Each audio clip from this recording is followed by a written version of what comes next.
Good, happy Tuesday morning. I'm Riley King, and welcome to the Riley King Newscast. Let's get started.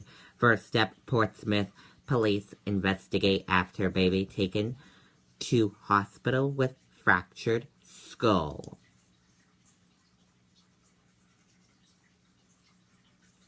Police have learned an investigation after a baby was taken to Portsmouth Regional Hospital with a fractured skull, authorities said. Officials responded to the hospital and were told about the 6-month head injury.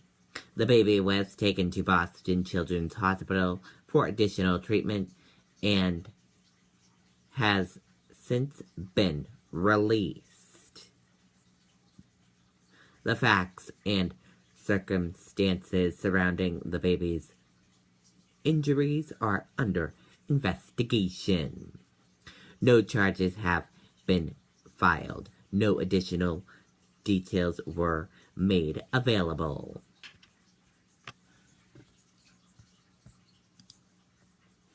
Londonderry Police to hire 2 new officers. Let's take a listen to the video. I'm Nate Green, General Sales Manager at Nashua Hyundai, and these are my MVPs. Drive the all-new 2017 Hyundai Elantra, lease today for only $99 a month. The all-new 2017 Hyundai Tucson for only $159 a month at Nashua Hyundai.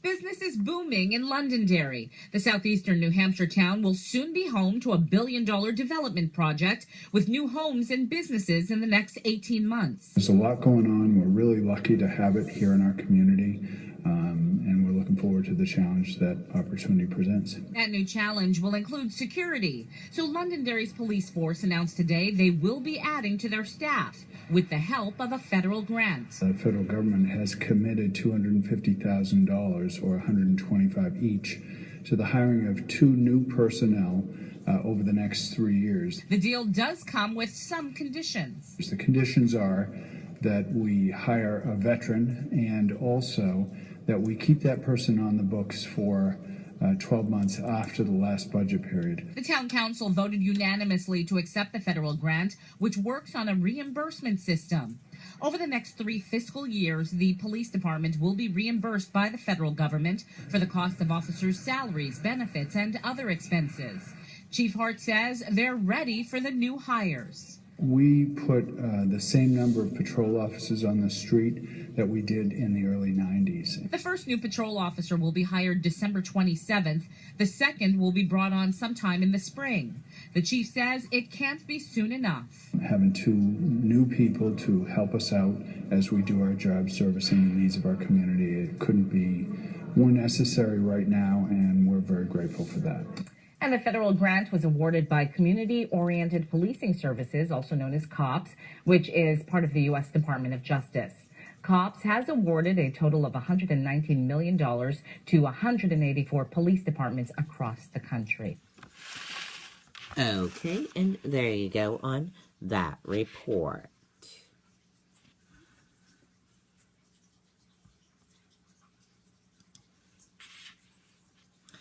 Electorals call for intelligence briefing on Russia hacking allegations. Let's take a listen to this video from ABC News. Hi, how can I help?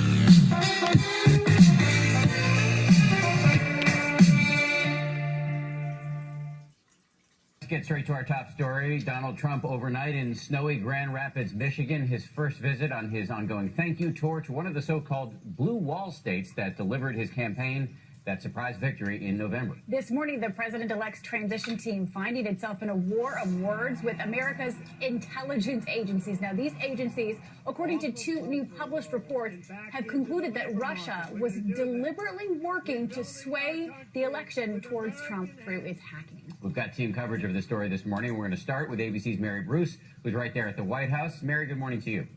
Good morning. Well, for months, the U.S. government has suspected that Russia intentionally interfered with the U.S. presidential election, intentionally hacking into emails from the DNC and those close to Hillary Clinton. But this morning, intelligence agencies have reportedly concluded that Russia intended to do far more than just meddle. This morning, the Washington Post reporting that a secret CIA report found Russia interfered in the U.S. election to help Donald Trump win the White House. Individuals connected to the Russian government reportedly provided WikiLeaks with hacked emails as part of a wider Russian operation to boost Trump and hurt Clinton's chances. Russia, if you're listening, I hope you're able to find the 30,000 emails that are missing. And the New York Times reporting intelligence agencies found Russia also hacked the RNC, but did not release whatever information they gleaned from the Republican network. Overnight, Trump's transition team was swift to respond, questioning the credibility of the CIA. In a statement saying these are the same people that said Saddam Hussein had weapons of mass destruction. I mean, it could be Russia, but it could also be China. It could also be lots of other people. It also could be somebody sitting on their bed that weighs 400 pounds, okay? You don't know who broke in to DNC. Intelligence agencies ultimately concluded that Russia was behind the hacking, but Trump has repeatedly shrugged it off.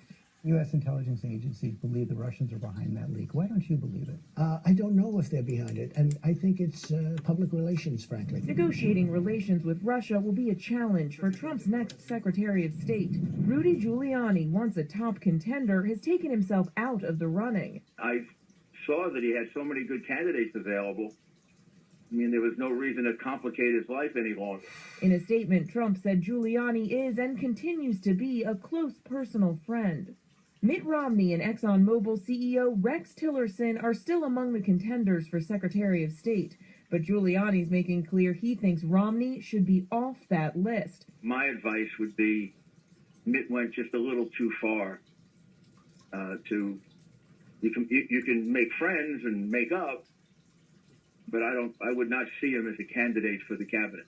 And this morning, Trump is already tweeting, praising Giuliani as one of the finest people he knows. Now, here at the White House, there's no comment this morning on Russia's involvement in the election, but President Obama's made clear he wants to get to the bottom of this. He's already ordered a full review of the hacking, says he wants a report before he leaves office next month. Dan and Paula? All right, Mary, so many questions. Okay, and there you go on that report.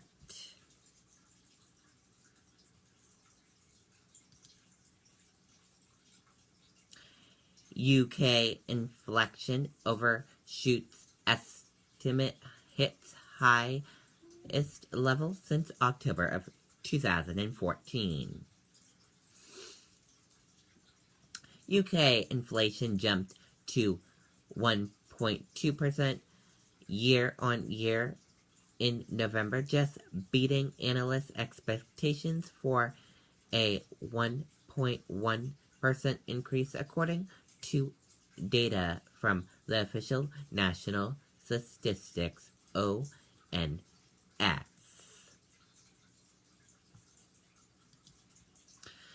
Al-Apollo reports of execution as Syrian army closes in. Let's take a listen to this video from CNN.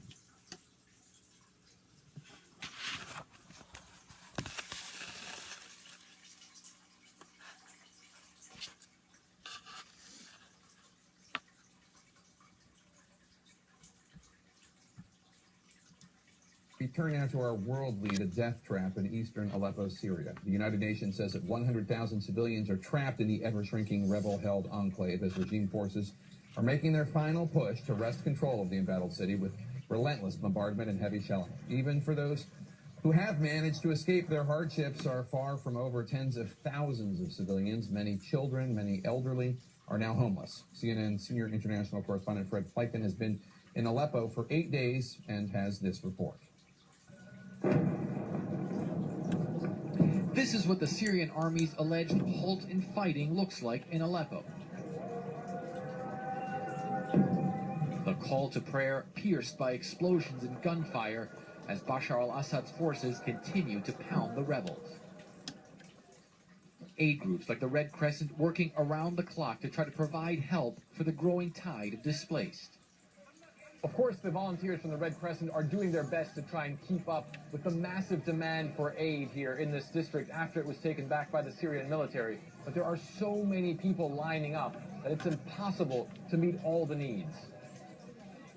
Tens of thousands have already fled eastern Aleppo, many with only a few belongings they were able to grab trying to get out of the crossfire, now left with almost nothing. These are the blankets they gave us, this woman says, but we're 10 people. Do you really think that one blanket per person will be enough? These could be the rebels' final days in Aleppo as the Syrian army continues to hit them hard, bringing more weapons like tanks and artillery into position. A senior general telling CNN he believes his forces could take the entire city soon. It won't be long until we get it back, he says. It might be a matter of weeks, but not more than that. As the international community continues to try to broker a truce for Aleppo, the reality on the ground shows an escalation in the fighting. The Syrian army, so close to achieving their goal, seemingly unwilling to back down. Joining us now by phone from Aleppo is Fred Pleitgen. Fred, thanks for joining us. Russia yesterday claimed that the Syrian military was halting all military actions. You're on the ground there. Is that true? I don't think that it was ever true, Jake, because we were actually on the ground when that announcement was made, and we were still hearing mortars going off right after that announcement was made. And then it was more quiet for a couple of hours, maybe 3 to 4 hours, but then overnight, things really started heating up again. And I have to say, if anything, I would say that the fighting has escalated over the course of this day. We were monitoring the situation for a long time today, and we saw a lot of artillery strikes, a lot of mortar fire, going in both directions, by the way, but then also the use of aircraft and some pretty heavy munitions as well. So it certainly didn't look as though the fighting was being halted completely at any point in time, Dave. Fred, are there any indications how much longer the rebels will be able to hold out? No. At this point, it looks like that'll be very, very difficult. The enclave that they have has already shrunk dramatically. They're losing ground every day. It seems as though the advances of the Syrian military right now are a little bit slower than they were over the past week. However, they are still making gains. And, as an enclave gets smaller, they're also using more and more firepower to hit it. So it becomes really difficult for the rebels to hold out. And, of course, at the same time, you have this mass exodus that's taking place, all these people that are fleeing there as well. So at some point, it's hard to see how many civilians are actually going to be left in that enclave. So right now, the situation for the rebels certainly becoming more dire by the day, and I would even say by the hour. All right, Fred Pleitgen, thank you so much. Okay, and there you go on that report. And that does it for the Riley King Newscast right here on the Riley King Network. I hope you all have a great rest of your Tuesday. See you back here later on today. Goodbye, everyone.